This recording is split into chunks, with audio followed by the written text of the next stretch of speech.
Hola, hoy vamos a trabajar con dos sustancias muy importantes en el mundo de las soluciones acuosas, los ácidos y las bases.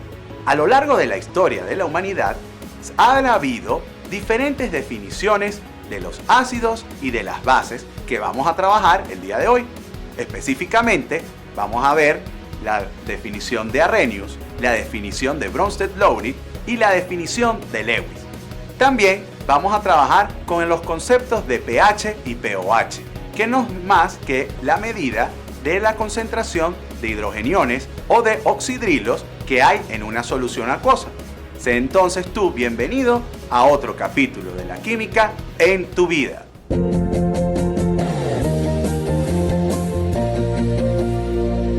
Veamos primero la teoría de Arrhenius, el que decía de los ácidos. Los ácidos son sustancias químicas con hidrógeno que disueltas en agua producían una concentración de iones hidrógeno o protones mayor que la existente en el agua pura. En cambio, las bases eran sustancias químicas que disueltas en agua producían un exceso de iones hidroxilo o OH- mayor que la existente en el agua pura. Veamos el ejemplo. Los ácidos liberan iones hidrógenos en el agua, tal como podemos ver en el ácido clorhídrico.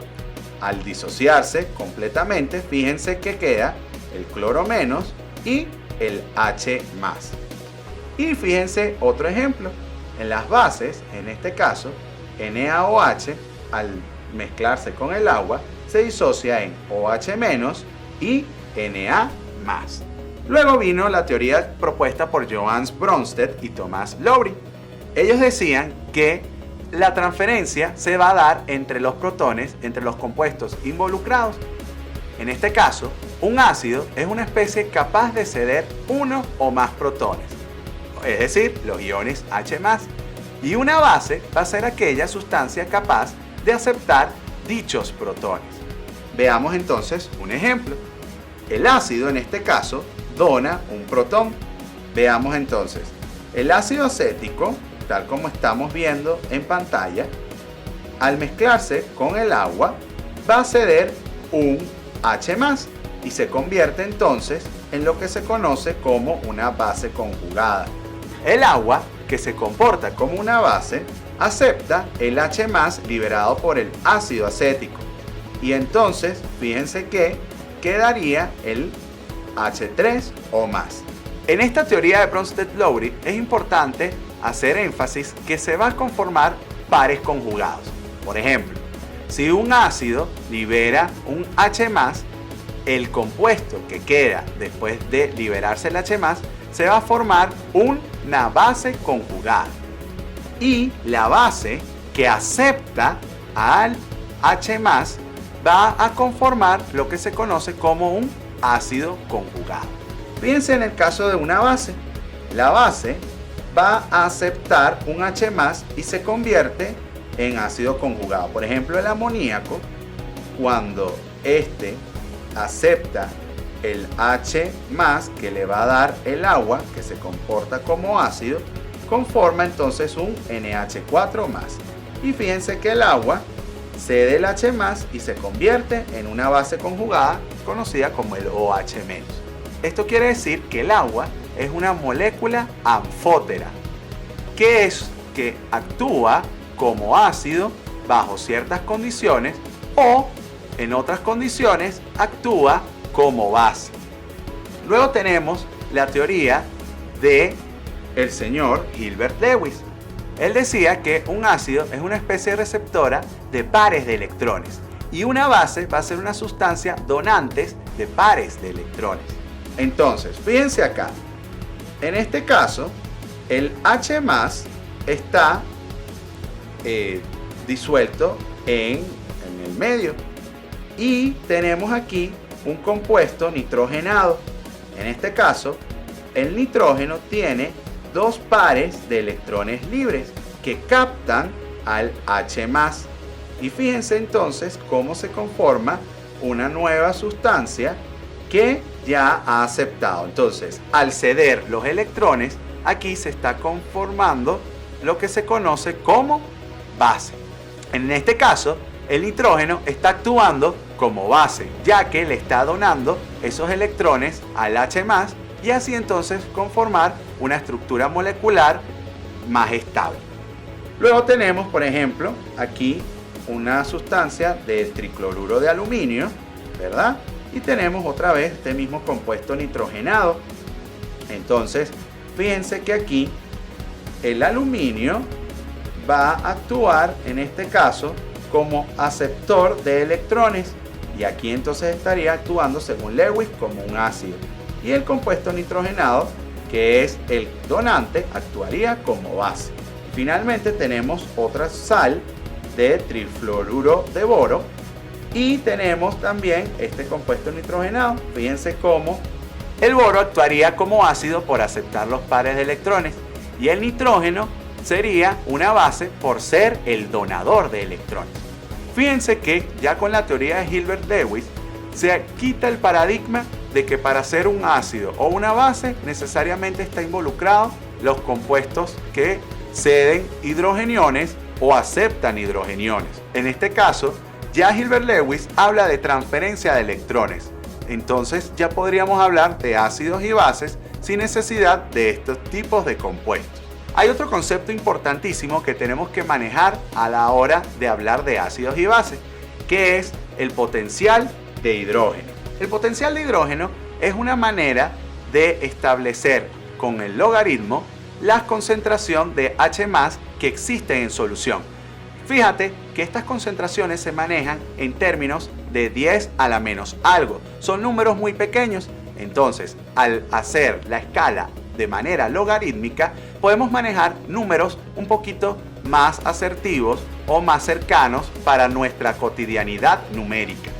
Entonces, el potencial de hidrógeno entonces nos va a medir la cantidad de hidrogeniones que tiene una solución, y la expresión matemática para hallar el pH de una solución la tenemos como la que vemos en pantalla. Menos logaritmo de H+ es igual al logaritmo de 1 entre H+. O lo expresamos como menos logaritmo de la concentración molar de H+, o lo expresamos como el logaritmo de 1 entre H+ y esa concentración en términos molares. Luego también tenemos el potencial de hidroxilo, que es el equivalente, pero en términos de la concentración de los iones OH-. Fíjense que la expresión matemática quedaría exactamente parecida. POH igual a menos logaritmo de OH-, pero también lo podemos expresar como el logaritmo de 1 entre OH-, siendo la concentración en términos molares.